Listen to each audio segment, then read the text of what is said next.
আসসালামু আলাইকুম। হ্যাঁ, ইটালি ভিসার নতুন সিস্টেম অনুযায়ী কিভাবে আপনারা অ্যাপয়েন্টমেন্ট নিবেন ভিএফএস গ্লোবাল থেকে আজকে হাতে কলমে আপনাদেরকে দেখায় দিব। এটলিস্ট প্রতারণার হাত থেকে কিছুটা হলেও আপনারা বাঁচতে পারবেন। দেখেন, সবার ১ম এ ভিএফএস গ্লোবালের নতুন যেই আপডেটটা আসছে ২২ অক্টোবর থেকে যাদের মূল্যাবস্থা উঠছে, তারা নতুনভাবে একটা ওয়েব ফর্ম ফিল আপ করে আপনারা অ্যাপয়েন্টমেন্ট নিতে পারবেন। কি ডকুমেন্ট লাগবে, কিভাবে এই অ্যাপয়েন্টমেন্টটা আপনারা নিবেন, কোনো এজেন্সি, দালাল বা কারো কাছেই আপনাদের যাওয়া লাগবে না। নিজে চেষ্টা করবেন। না পারলে আপনার পরিবারের যারা একটু কম্পিউটার সম্পর্কে আইডিয়া রাখে তাদের হেল্প নিবেন। দেখেন, সবার ১ম এ ভিএফএস গ্লোবালের ওয়েবসাইটে গিয়ে এই যে নিচে বুক অ্যান্ড অ্যাপয়েন্টমেন্ট, এইখান থেকে আপনাকে রেজিস্টার করতে হবে, একটা অ্যাকাউন্ট তৈরি করতে হবে। আপনি আপনার নাম ঠিকানা দিয়ে একটা মোবাইল নাম্বার দিবেন। তারপর আপনি রেজিস্টার করবেন, ইমেইল আইডি পাসওয়ার্ড দিবেন। রেজিস্টার করার পরে ওই ইমেইল আইডিতে গিয়ে এটা আপনাকে অ্যাক্টিভেট করতে হবে। অ্যাক্টিভেট করার পরে আপনি আবার এই ভিএফএস গ্লোবালের বুক অ্যান্ড অ্যাপয়েন্টমেন্ট এখানে চলে আসবেন। তারপরে এখানে যে ওয়েব ফর্ম লেখাটা আছে এইখানে ক্লিক করবেন। এইখানে ক্লিক করার পরে আপনার যেই অ্যাক্টিভেট হয়ে যাওয়া যেই অ্যাকাউন্টটা আছে, সেই অ্যাকাউন্টটা, সেই ইমেইল আইডিটা এখানে লিখবেন। লেখার পরে আপনি যখনই এটা সাবমিট করবেন, একটা ওটিপি নাম্বার আপনার ইমেইল অ্যাকাউন্টে চলে যাবে। একটা ৬ ডিজিটের একটা ইউনিক নাম্বার। ওইটা ৫ মিনিটের সময় থাকে ইমেইল আইডি থেকে যখন আপনি ইনপুট দিবেন ওই ওটিপি বা ওই ৬ ডিজিটের নাম্বারটি, তখন আপনাকে ভিতরে নিয়ে যাবে, ওয়েব ফর্মটা ওপেন হবে। এখন আপনি আপনার লাস্ট নেম, আপনার ফার্স্ট নেম, আপনার ডেট অফ বার্থ, আপনার মোবাইল নাম্বার সবকিছু আপনি দিয়ে রেজিস্টার করবেন। সবথেকে ইম্পোর্টেন্ট যে বিষয়টা, আপনার মূল অবস্থা ইস্যু ডেট। এখানে অবশ্যই মাথায় রাখবেন, অবশ্যই এটা ২২ অক্টোবর থেকে তার পরবর্তী, অর্থাৎ ২২ অক্টোবর, ২৩ অক্টোবর থেকে এখন এই যেই এপ্রিল মাস চলতেছে এর মধ্যে যাদের মূল অবস্থা উঠছে তারা এইভাবে কিন্তু ওয়েব ফর্ম ফিল আপ করে অ্যাপয়েন্টমেন্ট নিতে পারবেন। এখন মূল অবস্থার নাম্বারটা, ডেটটা কোথায় থাকে? একেবারে ১ম পেজে তার নিচে আপনার মূল অবস্থার একটা প্রোটোকল নাম্বারও থাকে। এই প্রোটোকল নাম্বারটা আপনি ইনপুট দিবেন।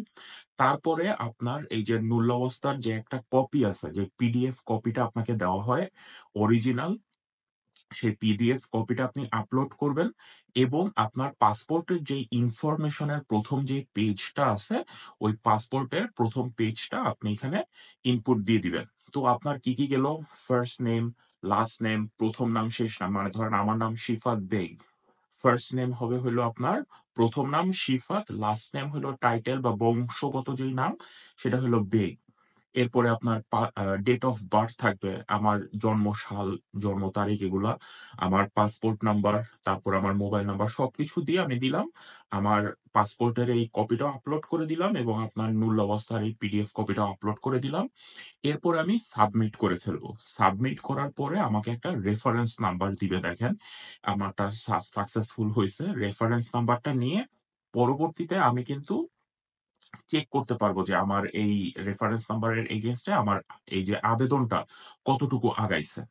এখন ভিএফএস গ্লোবাল কি করবে? এটা ইটালিয়ান এম্বাসিতে পাঠাবে। ইটালিয়ান এম্বাসি আপনার মূল অবস্থা, আপনার পাসপোর্ট সবকিছু ভেরিফাই করে যখনই দেখবে যে সবকিছু ঠিক আছে, তখন ওরা আপনাকে একটা অ্যাপয়েন্টমেন্ট দিবে এবং আপনাকে কল করবে আপনার সব ডকুমেন্ট সাবমিট করার জন্য।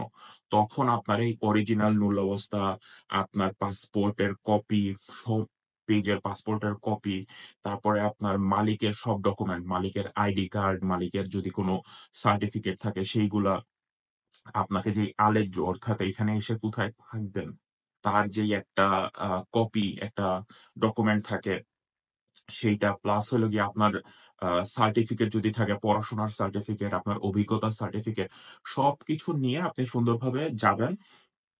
ইচ্ছা করলে আপনি তাদের একটা প্রিমিয়াম যেই সার্ভিস আছে সেটাও আপনি নিতে পারেন। এখানে একজন আপনাকে সাহায্য করবে। কি ডকুমেন্ট সাবমিট করতে হবে সবকিছু তারা আপনাকে বলে দিবে। এইগুলা আপনি সুন্দরভাবে জমা দিবেন। এরপরে একটা নির্দিষ্ট সময়ের মধ্যে আপনার আ ভিসা হয়ে যাবে এবং আপনি ইতালি আসতে পারবেন। অর্থাৎ এখন সুবিধা হইল যে আপনি পাসপোর্ট জমা দিয়ে আর বছরের পর বছর আপনার বসে থাকা লাগতেছে না। আপনার ১ম এই ওয়েব ফর্ম ফিল আপ এর মাধ্যমে আপনাকে অ্যাপয়েন্টমেন্ট যখনই দিবে তখন আপনি সিওর হয়ে যাবেন যে হ্যাঁ, আপনার মূল্যাবস্থা ঠিক আছে এবং আপনার মালিক আপনাকে নিতে চায়। তার কারণ মূল্যাবস্থা ভেরিফাই করার পরে তারা মালিকের সাথে কনট্যাক্ট করবে এবং মালিক যদি বলে যে, "হ্যাঁ, এর সবকিছু ঠিক আছে, একে আমি নিতে চাই", তখনই কিন্তু আপনাকে অ্যাপয়েন্টমেন্ট দেওয়া হবে। তো এটা আলহামদুলিল্লাহ ভালো একটা ব্যাপার। কিন্তু এখানে বড় একটা কিন্তু আছে। দেখেন, মূল্যাবস্থা নাম্বার আপনি যখনই ভুল দিচ্ছেন বা আপনার পাসপোর্ট নাম্বার ভুল দিচ্ছেন, তারা কিন্তু নিচ্ছে না। কিন্তু এই মূল্যাবস্থা নাম্বারটা দেখা যাচ্ছে যে আপনি যদি আগের মূল্যাবস্থা দেন বা অন্য কোনো সময়ের মূল্যাবস্থা দেন, তারা কিন্তু নিয়ে নিচ্ছে। এই ভুলটা কখনোই করবেন না। বর্তমানে আপনারা আপনাদের এই মূল্যাবস্থা এবং আপনাদের পাসপোর্ট ভুলেও আপনারা কারো সাথে শেয়ার করতে যাবেন না। এটা খুবই ইম্পোর্টেন্ট একটা বিষয়। ওয়েব ফর্ম ফিল আপ এর ক্ষেত্রে অ্যাপয়েন্টমেন্ট নেওয়ার জন্য আপনার যেই মূল্যাবস্থার যে প্রোটোকল নাম্বার আছে, এটা খুবই গুরুত্বপূর্ণ। আপনার মূল্যাবস্থা কারো সাথে শেয়ার করবেন না, করবেন না, করবেন না। মাথায় রাখবেন। এখন আপনার এই মূল্যাবস্থা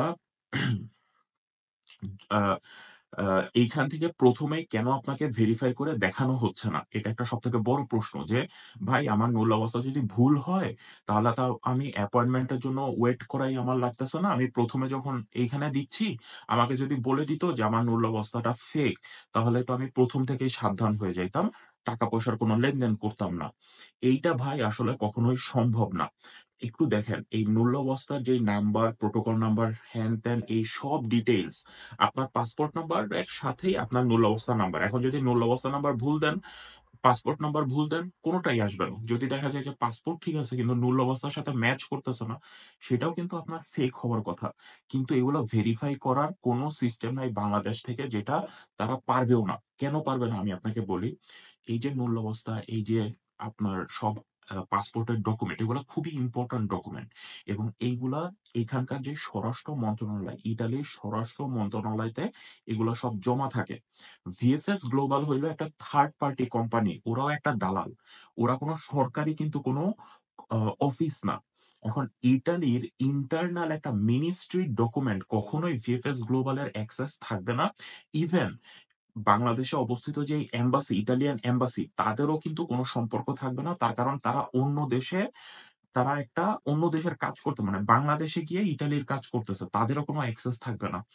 তারা এখানকার কোনো অফিসিয়াল কর্মকর্তার মাধ্যমে, ভেরিফাইড কর্মকর্তার মাধ্যমে তারা এগুলা ভেরিফাই করতে পারবে। আপনারা দেখেন তার ভিতরেও কি পরিমাণ ২ নাম্বারি হইছে। এম্বাসি থেকেও লোক তারা গ্রেপ্তার করছে। সুতরাং ১ম অবস্থায় মূল অবস্থার নাম্বার দিয়ে ভেরিফাই করা বাংলাদেশ থেকে পসিবল না, এটা সম্ভব না। যেই প্রসেসে আমি আপনাদেরকে দেখায় দিলাম, যেকোনো মানুষের হেল্প নেন। আপনার পরিচিত পরিবারের কেউ যদি একটু কম্পিউটার সম্পর্কে জানে, তাদের হেল্প নেন ছোট বড়, অথবা মোড়ের কম্পিউটারের দোকানে যান। আপনার এই মূল অবস্থার নাম্বার ভুলেও কারো সাথে শেয়ার করতে যাবেন না। এটা খুবই ইম্পোর্টেন্ট। তার কারণ অন্য মানুষ যদি আপনার এই মূল অবস্থা দিয়ে আবেদন করে, তারও ভিসা হবে না, আপনারও ভিসা হবে না। এবং আপনারা যদি কোন ফেক বা জাল কোন কিছু এখানে ২ নাম্বারি করতে যান, তাহলে কিন্তু আরো বিপদে পড়বেন। সুতরাং সিন্ডিকেট ভাঙ্গেন। দালাল বা মধ্যস্থতাকারী যারা আছে তাদের এই যে চক্র, এই চক্রটা ভাঙার চেষ্টা করেন। নিজে, নিজে কিছু করার চেষ্টা করেন। ইতালিতে যদি আল্লাহ চায় আসতে পারেন, এইখানে আপনার ওই ব্যাংক অ্যাকাউন্ট খুলতেও কেউ আপনাকে হেল্প করবে না। সবকিছু নিজেরই করা লাগবে। সুতরাং বাংলাদেশ থেকে এই জিনিসগুলো প্র্যাকটিস করেন। এট লিস্ট ভিএফএস গ্লোবাল এর এই অ্যাপয়েন্টমেন্ট নিজে, নিজে বুক করা পসিবল কিনা সেইটা থেকে আপনি ১ম স্টেপটা নেন। তো ভালো থাকবেন সবাই। ভিডিওটি পছন্দ হলে বা গুরুত্বপূর্ণ মনে হলে শেয়ার করবেন। আমার জন্য দোয়া করবেন। আল্লাহ হাফেজ। আসসালামু আলাইকুম। শাওয়াল মাসের রমজান শেষ হইছে। ঠিক আছে? শাওয়াল মাসে আপনি কিন্তু ৬ টা রোজা রাখবেন মাস্ট। আমি এই যে সেহরি খেতে উঠছিলাম, নামাজ পড়তে যাব মসজিদে। এখন ভাবলাম যে আপনাদেরকে একটা ইম্পোর্টেন্ট তথ্য দিয়ে দেই। তো ভালো থাকবেন সবাই। আল্লাহ হাফেজ। আসসালামু আলাইকুম।